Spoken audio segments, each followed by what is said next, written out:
Никто из местных жителей не понимал, почему эта лошадь всегда была окружена стаей волков, но никогда не подвергалась их нападению.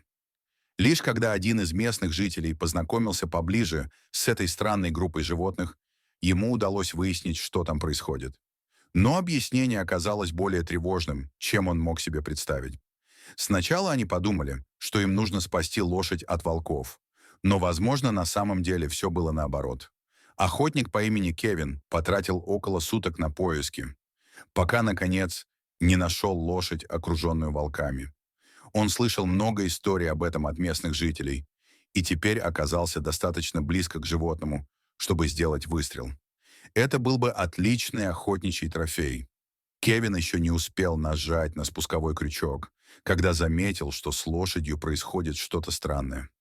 Любопытство взяло верх, и он тихонько подобрался поближе к месту происшествия, пока не получил достаточно хороший обзор. Ему нужно было внимательно присмотреться. Внезапно для него все обрело смысл. Теперь стало ясно, почему волки так ревностно следовали за лошадью, не причиняя ей вреда и не убивая ее. Кевин понял, что остальному миру необходимо знать об этом. Но что именно увидел Кевин? Почему волки преследовали лошадь? И собирался ли Кевин все-таки застрелить животное? Когда местные жители впервые наткнулись на брошенную лошадь, они захотели поймать ее и вернуть в конюшню, из которой она сбежала.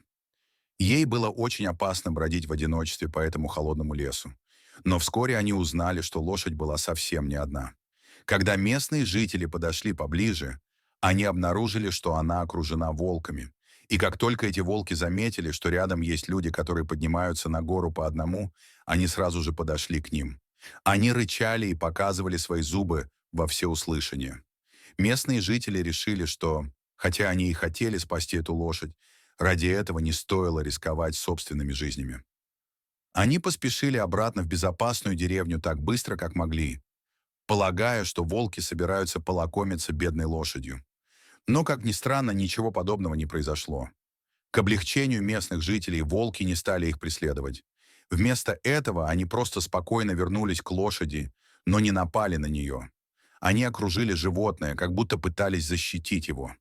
Но от чего или от кого? Зачем им понадобилось делать что-то подобное? Последние пару месяцев зима была суровой, и можно было с уверенностью предположить, что этим волкам не хватало еды. Со всего штата поступали сообщения о волках, нападавших на людей и других животных, вероятно, от чистого отчаяния. Они просто были очень голодны.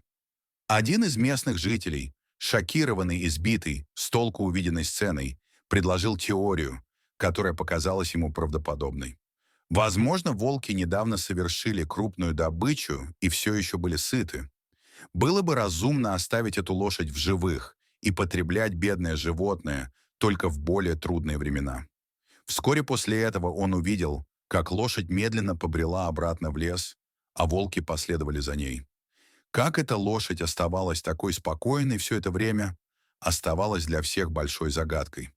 Они предполагали, что это был последний раз, когда они видели бедное животное, но они сильно ошибались.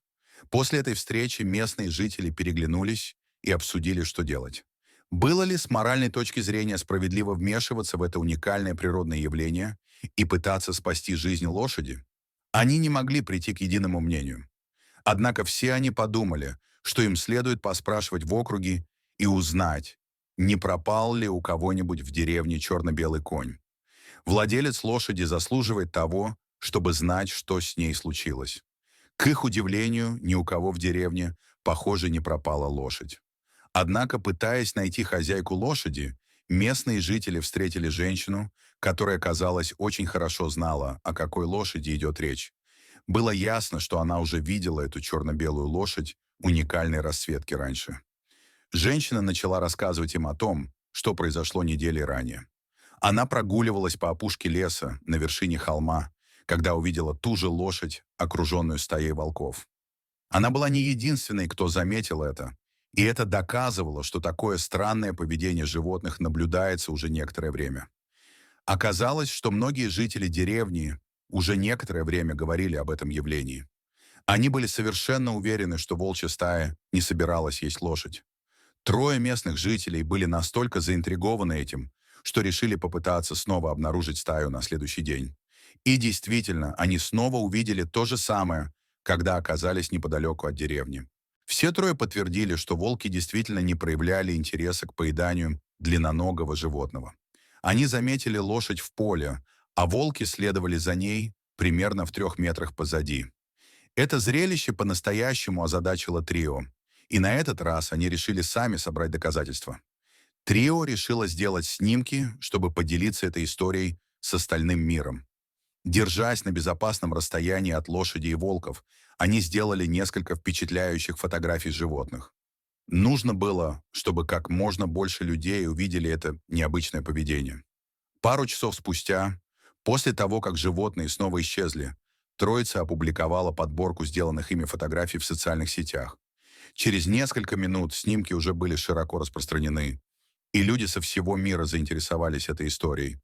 Среди них был мужчина по имени Кевин. Когда Кевин, молодой охотник, увидел фотографии в социальных сетях, они сразу же вызвали у него интерес. Он был вынужден признать, что сначала подумал, что изображения были подделаны в фотошопе или что-то в этом роде. Но, просмотрев множество фотографий животных с разных ракурсов, он убедился, что они должны быть настоящими. Когда он понял, что это совершенно уникальное явление, он внезапно почувствовал сильное желание выяснить, что стало причиной этого крайне неожиданного партнерства. Это даже стало навязчивой идеей, от которой Кевин просто не мог избавиться. Что происходило в тех лесах посреди гор Аляски? Через некоторое время Кевин просто не смог больше этого выносить. Он собрал свое охотничье снаряжение и отправился в 4-часовую поездку в деревню. В его намерениях было нечто большее, чем он хотел показать, но он решил пока ни с кем не делиться своими истинными намерениями. Если бы кто-нибудь спросил об этом, он бы сказал, что его всегда интересовало поведение животных, и ему не терпелось узнать, что здесь происходит. Но на самом деле он хотел поймать эту прекрасную лошадь и выставить ее в качестве трофея. Кевин собирал уникальные трофеи по всей Америке, и убийство короля волков могло бы стать отличной историей. Это стало местной легендой, о которой все слышали от друзей, родственников или соседей. Кевин сразу заметил это и решил, что должен действовать тайно. Он остановился в мотеле, расположенном чуть дальше от деревни. На следующее утро он планировал первым делом отправиться в лес. Он не хотел ждать, пока стая снова посетит деревню, так как это только еще больше привлекло бы к ним внимание. Ему нужно было закончить свою работу, прежде чем это произойдет. Он начал поиски, как только взошло солнце. Он быстро направился в лес и убедился, что по дороге его никто не заметил. Когда он, наконец, прибыл, все было пугающе тихо. Лес казался почти заброшенным. Кевину это показалось странным. С самого детства он проводил большую часть своего свободного времени в лесу. Он мог легко распознать, когда что-то было не так. Конечно, вполне логично, что сейчас в лесу стало меньше диких животных. Просто для некоторых животных было слишком холодно. Но прогуливаясь, он заметил кое-что странное. Куда бы Кевин ни посмотрел, он просто не мог заметить ни одного живого существа на многие мили вокруг. И он был опытным охотником, поэтому определенно знал, как распознать животное, которое находится поблизости. Он остановился как вкопанный и просто постоял там несколько минут, прислушиваясь к звукам природы. К счастью для него, звуки рассказали ему все, что ему нужно было знать прямо сейчас. Прислушиваясь к завываниям, Кевин заметил некоторые отличия в звуках. Он понял, что это могло означать только одно. Где-то рядом с ним была целая стая волков. И он знал, что это могли быть только волки, которые приняли лошадь в свою стаю, поскольку волчьи территории часто простираются на огромные участки земли. Это было бы лучшее убийство в его жизни, и он, наконец, смог бы похвастаться перед всеми остальными членами охотничьего сообщества. Все, безусловно, смотрели бы на него снизу вверх или даже завидовали его невероятной добыче. По вою он заключил, что волки движутся прямо к деревне. Он надеялся, что этого не произойдет. Если лошадь окажется слишком близко к цивилизации, люди могут увидеть, как Кевин стреляет в нее. И если это произойдет, для него все будет кончено. Кевин понял, что ему нужен другой подход, чтобы добиться успеха. Он подумал об этом и решил, что сейчас главное — скорость. Он побежал через лес, направляясь к завываниям так быстро, как только мог. Однако это было сопряжено с большим риском. Убегая, он производил гораздо больше шума, и была вероятность, что стая услышит его. Если бы это случилось, волки могли бы испугаться. Однако ему нужно было рискнуть, если он хотел получить шанс на успех. Кевин продолжал бежать, пока наконец не увидел то, что искал. К счастью, это не заняло много времени. Довольно скоро он заметил большое существо, двигавшееся между деревьями. Он замер, не зная, заметило ли животное его тоже. Судя по тому, что он мог видеть, у высокого млекопитающего определенно был черно-белый мех. Могла ли это быть та лошадь, о которой все говорили? Но когда Кевин подошел чуть ближе, он, наконец, смог разглядеть картину в целом. По крайней мере, 4 волка окружали лошадь, которая снова казалась совершенно спокойной. Он был поражен тем фактом, что лошадь совсем не боялась волков, и что, возможно, было еще безумнее, волки не выказывали ни малейшего намерения причинить ей вред. Кевин увидел достаточно. В этот момент животные не двигались, а просто кружили в одном месте. Он медленно опустился на колени и посмотрел вниз через прицел своего ружья. Мог ли он прицелиться? Это было почти невозможно, так как лошадь слишком часто огибала деревья. Кевин прекрасно понимал, что у него есть только один шанс. Он знал, что должен действовать быстро, но если он промахнется, то без сомнения звук насторожит всех животных. Обычно это должно было отпугнуть волчью стаю, но эта группа вела себя так странно, что Кевин не исключал, что они не убегут, а нападут на него. Он все больше и больше убеждался в своей последней мысли. Он рассудил, что независимо от того, выстрелит он в лошадь или промахнется, волки в любом случае останутся невредимы. И сначала ему нужно было убедиться, что они не смогут напасть на него после того, как узнали бы, что он там. Ему нужно было найти место, откуда он мог бы хорошо прицелиться в лошадь и где волки не смогли бы добраться до него, как только узнали бы, что он там. Он понимал, что это действительно важно. Если он этого не сделает, то может не вернуться домой живым. Кевин немного походил вокруг, но не нашел ничего, что могло бы послужить ему подходящим укрытием. Однако он не торопился. Конь, казалось, отдыхал, и волки тоже улеглись вокруг него. Так что, похоже, они собирались остаться там на некоторое время. Внезапно Кевин заметил дерево прямо рядом с собой. Казалось, что он мог бы легко взобраться на него, и, приглядевшись, понял, что это идеальное место для съемки. Ему была хорошо видна лошадь, а она находилась слишком высоко, чтобы волки могли до нее добраться. Он ухватился за несколько веток и медленно, но верно взобрался выше. Когда он нашел достаточно устойчивое место, чтобы посидеть на нем некоторое время, он остановился там, чтобы посмотреть на животных. Млекопитающие. Они все еще не замечали его присутствия, и он знал, что сейчас или никогда. Именно с этого места он должен был стрелять. Лошадь, которую Кевин теперь видел, казалось, все еще не подозревала о его присутствии, как и стая волков вокруг нее.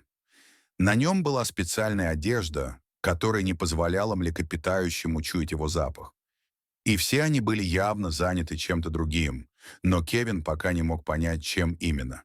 Ветви, на которые опирался Кевин, казались достаточно прочными, чтобы выдержать его вес. Он медленно взял винтовку в руки и посмотрел в оптический прицел правым глазом. Как раз в тот момент, когда он собирался прицелиться, он услышал странный шум.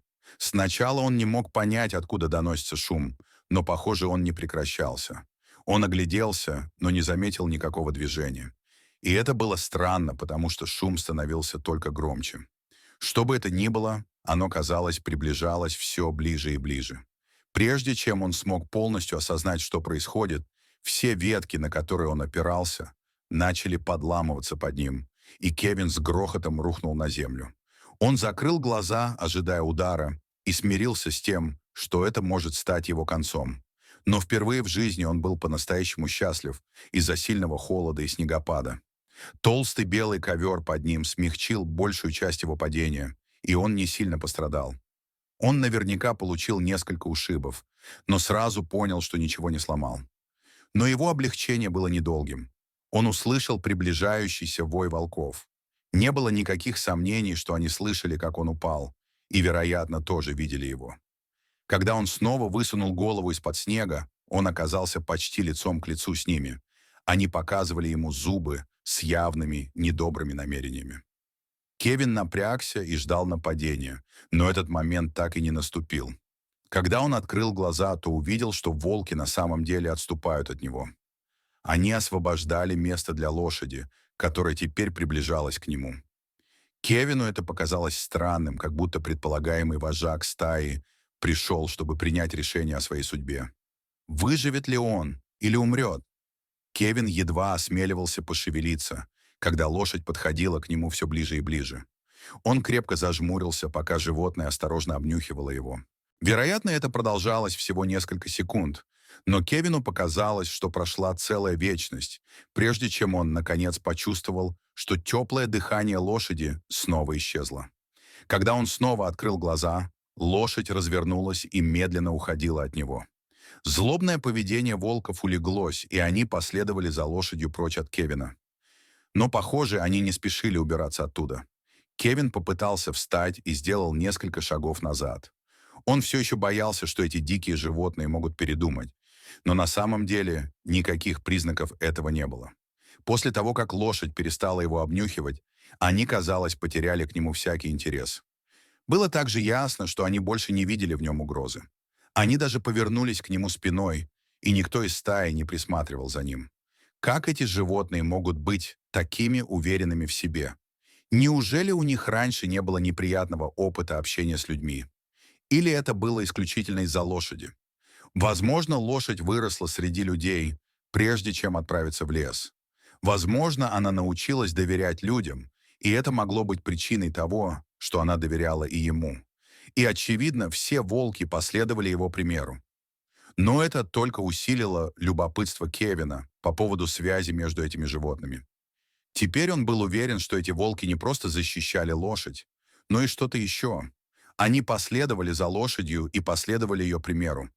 Даже сейчас казалось, что лошадь сама выбрала маршрут, по которому они собирались ехать, и Кевин все еще не был уверен в причинах этого.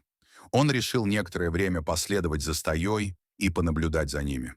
Он держался на безопасном расстоянии, чтобы убедиться, что все в порядке, но не прилагал никаких усилий, чтобы оставаться вне поля зрения. Эти животные его не боялись, и пока он не застал их врасплох, все должно было быть в порядке. Возможно, это было рискованное решение, но это был единственный способ получить ответы, которые он действительно искал. Примерно через час ходьбы лошади-волки остановились рядом с определенным деревом. Глаза Кевина расширились от изумления, когда он увидел, как разворачивается нечто шокирующее.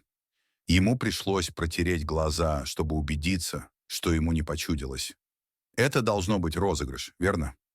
Он смотрел прямо на то, что раньше считал невозможным. За свою жизнь охотника и лесного человека он повидал немало безумных поступков животных, но то, что сейчас вытворяла эта лошадь, казалось, было не от мира сего.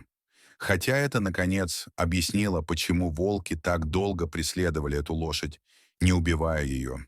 У них было что-то вроде сотрудничества, что казалось неслыханным, но это, безусловно, стало бы ответом на все вопросы, которые возникали относительно этой странной волчьей стаи. Возможно, ему это не просто показалось. И тут начало происходить настоящее чудо. В то время как волки спокойно ждали вокруг, лошадь встала на дыбы и попыталась забраться достаточно высоко, чтобы снять что-нибудь с дерева над ними.